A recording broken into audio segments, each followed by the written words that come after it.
Introducción al Evangelio de San Juan, parte 3. La gloria del Verbo encarnado. En cada evangelista predomina un determinado enfoque sobre Jesús y sobre su misión. Para que San Juan, Jesús es el Verbo, hecho carne, que ha venido a dar la vida a los hombres. Primera de Juan 1:14. El misterio en la encarnación domina todo su pensamiento. Esta teología de encarnación se expresa en el lenguaje de misión y testimonio de Jesús. Es la palabra, el Verbo enviada por Dios a la tierra y que debe volver a Dios una vez cumplida su misión. Esta misión consiste en anunciar a los hombres los misterios divinos. Jesús es el testigo de lo que ha visto y oído junto al Padre. Para acreditar su misión, Dios le ha dado el poder para realizar cierto número de obras y designios que superan las posibilidades humanas y que muestran ciertamente que ha sido enviado por Dios que obra en él. Estos signos son la manifestación de toda vía discreta de su gloria y espera de la plena manifestación en el día de su resurrección. Porque según la profecía de Isaías 52:13, el Hijo del Hombre debe ser alzado por la cruz y volver al Padre, para recobrar la gloria que tenía Dios antes que todo el mundo fuese, cuya revelación tuvieron los profetas y notas. Su manifestación es la teología que culmina y eclipsa todas las precedentes de la creación y que fueron otorgadas a Abraham, a Jacob, a Moisés, a los profetas. La gloria del día de Yahvé se cumple en el día de Jesús y especialmente en su hora, la hora de su elevación y de su glorificación. Entonces revela la trascendente grandeza del enviado, venido al mundo para dar vida a los que por la fe reciben el mensaje de salvación, el que trae, y precisamente porque toda esta misión, el Hijo está ordenada en una obra de salvación. Este es, en definitiva, manifestación suprema del amor del Padre al mundo. El Espíritu de verdad. Cristo, nuevo Moisés, el profeta por excelencia, va a dejar al mundo para retornar al Padre, pero los discípulos se beneficiarían entonces de la venida del Espíritu Santo, de la verdad del Paráclito que continuará entre ellos la obra de Cristo. Al igual que Cristo, Él precede al Padre, como Él será enviado a ellos por el Padre a petición de Cristo, por el mismo Cristo, y permanecerá con ellos para siempre. Su misión será la de enseñarles todo lo que Cristo no haya podido decirles, y el mismo modo que Cristo no hablara por su cuenta, limitándose a transmitir que haya oído junto al Padre. Así los discípulos comprenderán el sentido misterioso de todo oculto de los ciertos acontecimientos concernientes a Cristo. El Espíritu podrá dar testimonio de Cristo, haciendo comprender a los discípulos que a pesar de su muerte, ignorancia,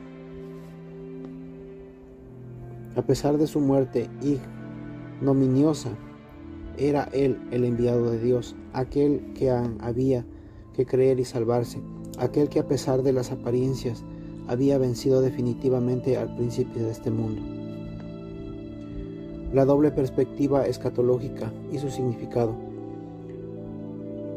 En su conjunto, el cuarto evangelio desarrolla el principio de la escatología ya realizada. El judaísmo distinguía entre el mundo presente y el mundo escatológico, futuro. Según los dos mundos coexisten, el uno es de abajo, este mundo, y el otro es de arriba, de Dios. Según el punto de vista muchos lugares del Evangelio, la resurrección no debe ya esperarse para el momento en que se instituyere el mundo futuro, sino que ha realizado ya que por Cristo, el que cree Cristo ha pasado ya de la muerte a la vida. Nunca más verás la muerte. o sea, la muerte en el sentido semético de la palabra, ese casi aniquilamiento en el Seol. La muerte ya no es más que una apariencia en este sentido. Los que creen en Cristo no serán juzgados, mientras los que niegan en creer, éste será juzgado. Todo esto supone la antropología y con distinción entre el alma y el cuerpo, pero el último redactor del cuarto evangelio quiso introducir la escatología judía heredada de Daniel hasta el último día. No resucitará el que cree en Cristo. Confortar con en el último día será juzgado. En cuanto a la voz de Cristo, todos los que estén en los sepulcros salgan, los unos para la resurrección de la vida y los otros para la resurrección del juicio. Confrontar con ambas perspectivas escatológicas se complementan actualmente en el Evangelio. La cuestión del autor del Evangelio y la identidad del discípulo amado. La última cuestión queda por el plantear quién es el autor de este Evangelio, tan rico y tan complejo. La tradición casi unánimemente responde: Juan el apóstol, el hijo de Zebedeo. Veamos ya que en la primera mitad del siglo II ya muchos autores conocen y utilizan el cuarto Evangelio. San Ignacio de Antioquía, el autor de las Odas de Salomón, Papías, San Justino y quizás el mismo San Clemente de Roma, todos ellos es prueba del Evangelio gozaba ya la autoridad apostólica. El primer testimonio explícito es la de San Irineo hacia el año 180. Luego Juan, el discípulo del Señor, el mismo que reposó en su pecho, publicó también en el Evangelio durante su estancia en Éfeso. Casi por la misma época, Clemente de Alejandría, Tertuliano y el canon de Muratori atribuyeron también formalmente el cuarto evangelio a Juan, el apóstol. Sí se ha podido recoger la opinión puesta entre los siglos II y III, es la de algunos que reaccionan contra los espirituales montonistas, quienes utilizaban el evangelio de Juan con fines tendenciosos. Pero esta oposición se reduce a poca cosa y basada en razones teológicas, no tiene ninguna raíz en la tradición. Por lo demás, nada hay en el mismo evangelio que se oponga. Esta tradición es muy al contrario. Ya hemos visto que en el evangelio se presentan bajo la garantía del discípulo amado. El Señor, testigo ocular de los hechos, narra. Su lengua y su estilo denotan su origen manifestante semético. Se le ve perfeccionantemente al corriente de las costumbres judías, así como de la antropología palestiniense. En tiempos de Cristo parece unido especial amistad a Pedro, y Lucas nos informa de aquel. Efectivamente, ese será el caso de Juan el apóstol. ¿Cómo explicar finalmente el silencio incomprensible del cuarto evangelio sobre los hijos de Zebedeo, sino precisamente porque habrá sido puesto bajo la autoridad de uno de ellos? El discípulo a quien Jesús amaba ha escrito estas cosas. Es ciertamente que aquel quien con Pedro y Santiago estimaba a Jesús de un modo particular, se ha querido objetar el hecho de que, según algunos testimonios, Juan el apóstol habrá muerto mártir en fecha relativamente temprana, y que por lo mismo no habrá podido ser el testigo que se refiere a esa tradición, porque pone bajo su autoridad el Evangelio que lleva a su nombre. En realidad es difícil negar que se haya habido efectivamente una antigua tradición en favor de un martirio, pero tiene más garantías de autenticidad en la tradición que hace vivir a San Juan en Éfeso hasta edad avanzada. Aún siendo así, podría observar que la silenciosa fecha de tal martirio, por otra parte, el conjunto de las tradiciones joánicas ya lo han visto. Ciertamente se constituyó en fecha muy antigua, cuando el Evangelio no se hubiera redactado y editado definitivamente hasta más tarde.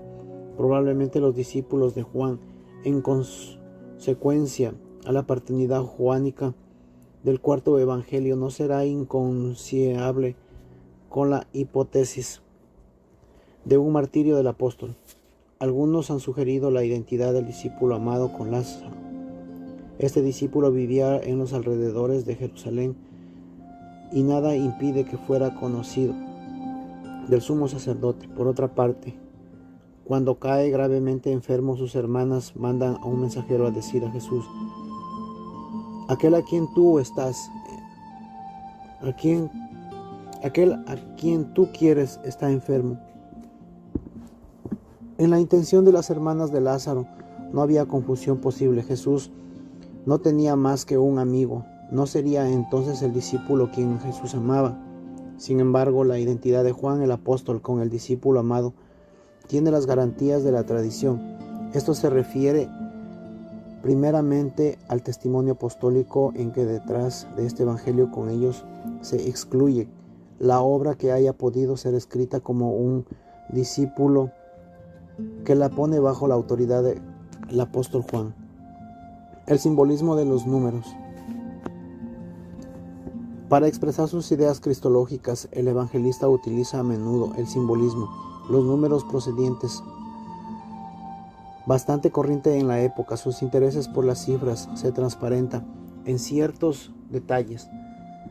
En Jesús reprocha a la samaritana por haber tenido 5 maridos, y la palabra marido se repite 5 veces.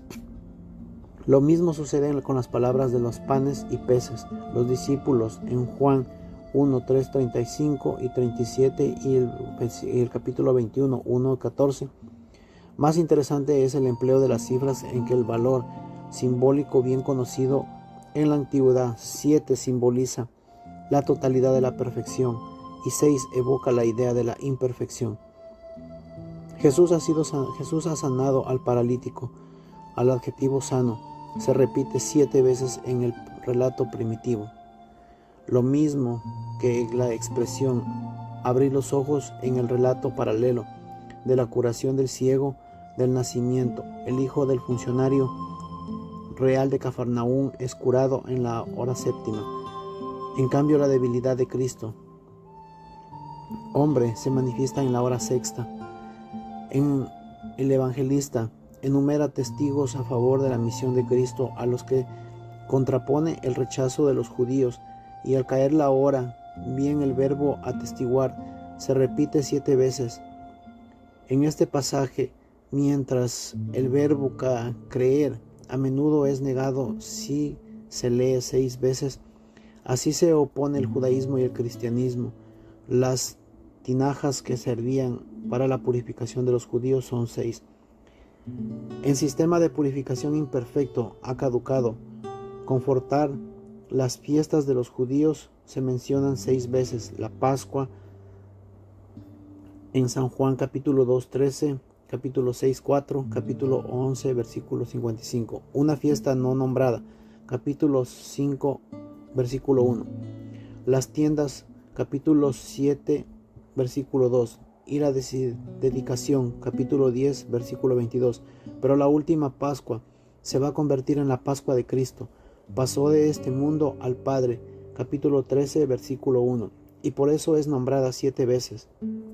En el capítulo 11, 55, 55, el capítulo 12, 1, el capítulo 13, 1, el capítulo 18, 28, 39. El capítulo 19, 14. Cristo ahora es el verdadero Cordero Pascual. Juan capítulo 19, 36 y el Éxodo 12, 10, 46. Primera de Corintios 5, 7.